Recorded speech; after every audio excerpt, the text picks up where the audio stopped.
What's up, you guys? The Curious Owl here, and today I'm going to be doing a review for the book The Help by Kathryn Stockett. This book is actually much newer than I had anticipated. This book came out in 2009, so it's almost 10 years old now, and I honestly thought that this book came out much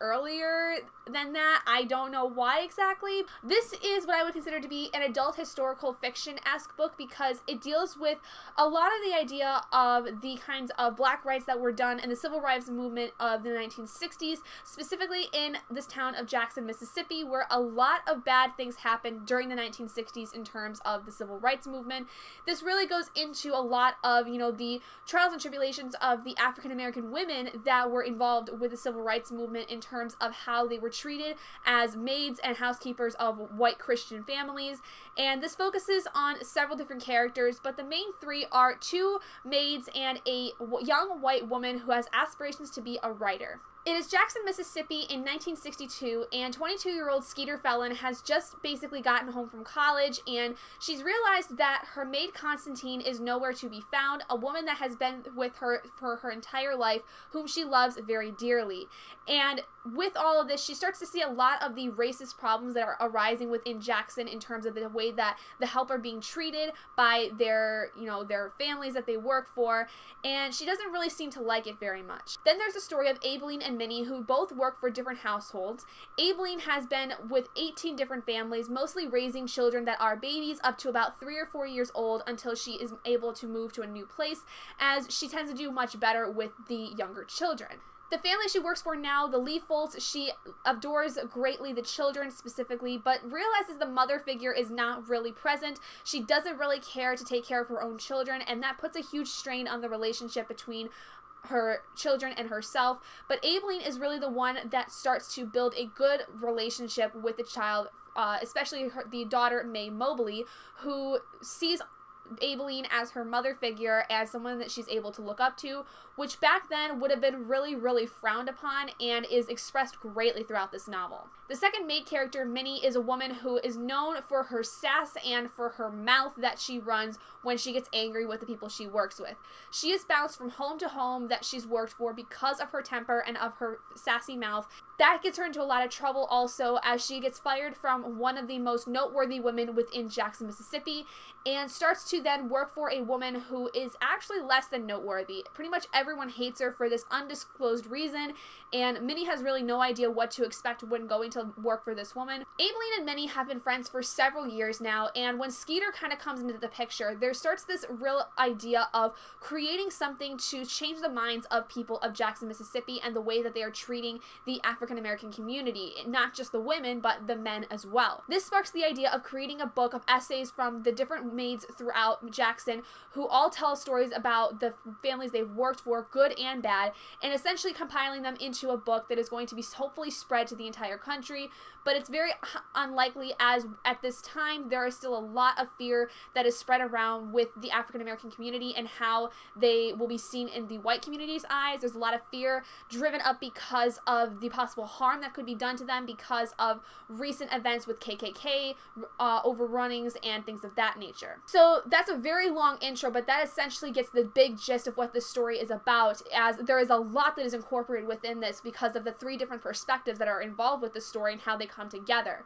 This is, though, a novel that I think is very controversial in a lot of ways because of the way it is written and who it is written by. So, for one thing that is super controversial within this book is the fact that it is written by a white woman who has never experienced what it has been like to be a black woman in the 1960s, in especially a place like Mississippi. Now, Kathryn Stockett did grow up in Jackson, Mississippi herself. She had a maid that took care of her and her siblings when she was a lot younger, but she never really got to experience, what it was to be a black woman in the 60s working for a white Christian family. And so there's a lot of controversy as to whether or not she's really being authentic with what she is saying, because a lot of people who've read this that are of the African American community feel like it's a little stereotyped, and that her experiences with being with this one maid for much of her life is not really well supported. There's not really a lot of true nature of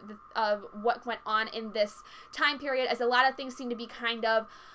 under the rug and really kind of underplayed as opposed to what actually happened back then. But because I was also not, a person from that time, I was not even born in 1962, I have no idea of whether or not this is historically accurate. I am not here to say this is completely historically accurate, but there are a lot of moments in this book that are grounded in historical events, like the I Had a Dream speech by Martin Luther King, John F. Kennedy's assassination, the civil rights movements that were happening in the early 60s into the mid 60s. There's some very grounded historical moments that are within this story that kind of mark the time and place of this story. But as far as the actual accuracies with being a black woman in Mississippi at this time, I wouldn't be able to tell you whether or not this is accurate, because for one, I am nowhere near old enough to have known what that was like, and I am not a African American young woman. I do not know the hardships that have come from being just African American, and I just don't feel comfortable saying whether or not this is actually historically accurate, as I do not really honestly know. However, one thing I will say is that this doesn't just involve the idea of, the fact that the women were treated awful in Christian families. It goes into a lot more different topics. It goes into things like segregation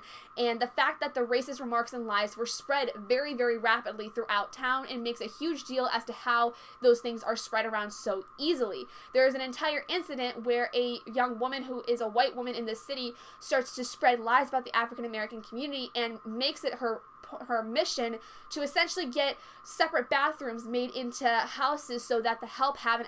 access to their own bathroom, so that they don't have to use the main bathroom and supposedly spread diseases to everyone else. It also goes into things like abusive relationships, in terms of the fact that one of the characters in this story deals with an abusive husband who gets drunk a lot of the time and beats on her, especially when she seems to have run her mouth and have gotten herself in trouble. There's also a lot of talk about the lack of income that comes with these women and their jobs, because a lot of times they're not paid very much when it comes to the families they work for, and especially if they are fired from a job and can't find other work, it's nearly impossible for them to survive on their own. But what's good to see is that it doesn't just show the bad people that were in the white community. There also is a lot of talk about the fact that there are characters in this story who are actually pretty decent individuals. For instance, Skeeter is very, very decent within the story. Actually, she's more than decent. She's a great human being, because she actually gives a crap about the people that are within these stories. She doesn't use them to gain any money. If anything, she is using her own pocket money to be able to fund this project, and expects little to none back in return for this book. But she wants to be able to make these women have their voices heard, because she sees the injustice that is done to these women and feels like it's not right. There's also another character named Celia Foote, who is essentially the woman that Minnie ends up working for later in the story, that is a good example of, just being completely open to, different kinds of people, and not really judging anyone just because they are of a certain color or of a certain race, as a lot of times she is being referenced as someone who is white trash, and so she understands how it is to be feeling discriminated against for some reason that she cannot control, which is kind of where she came up. And I think that because of that, it kind of opens her up to the idea that,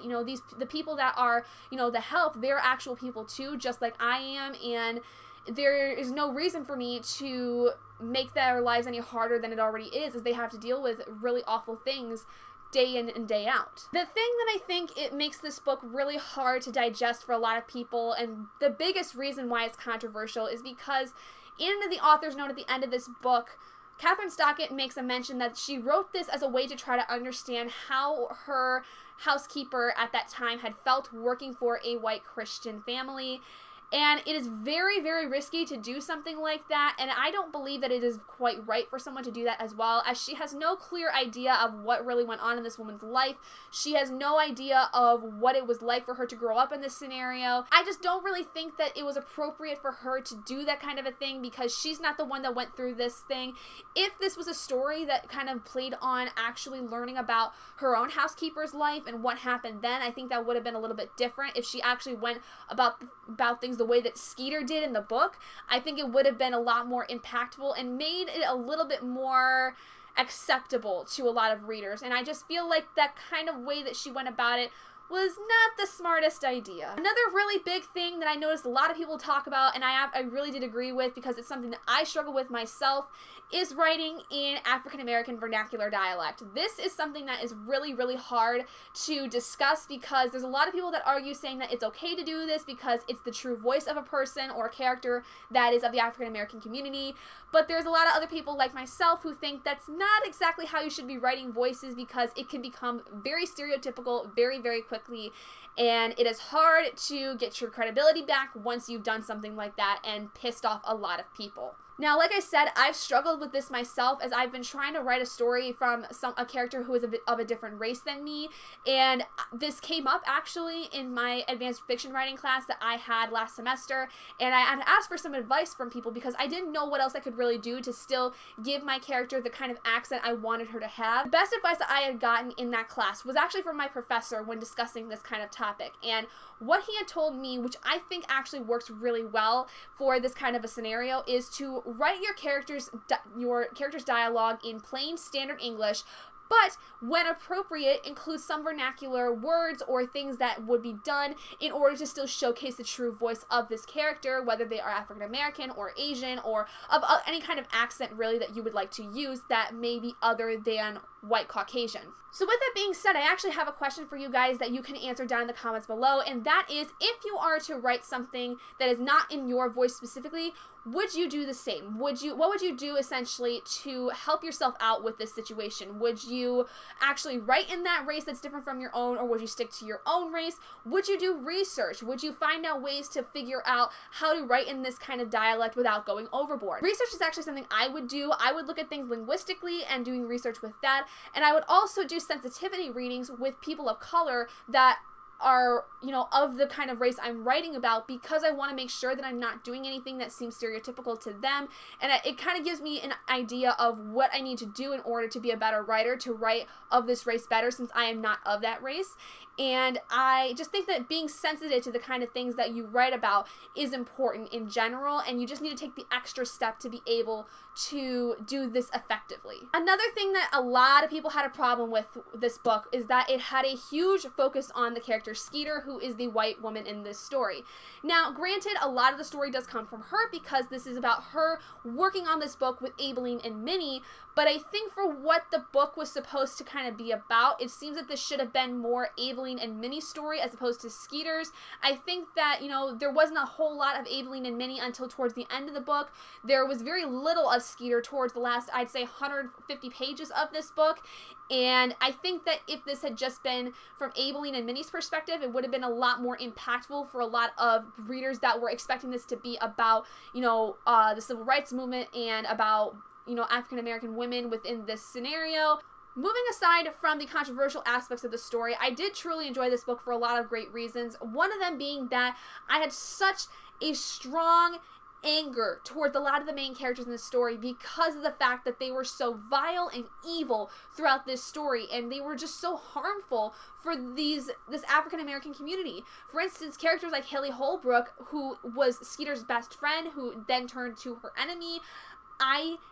hated her with a passion because of the fact that she was so disgusting to read about. She was vile, she was narcissistic, she believed that everything revolved around her and nothing else was different. There are so many green tabs within this story just because of the things that she did. And the thing about that whole idea of the story and this strong anger that comes from, reading some of these parts of the book is that it makes me more aware of the things that are happening today. Although we live in a much more progressive time, for the African American community, there's really not been a lot of progress made in the last 50 years. Yes, we have eliminated segregation, and yes, we have gotten a little bit better about being racist, but you'll see everywhere in the media, there is still so much work to be done with ideas of police brutality and still the blatant racism that there is within especially the South, but not just the South, pretty much everywhere in the country of the United States of America. It is disgusting how there are still so many people that just can't accept the fact that we're all human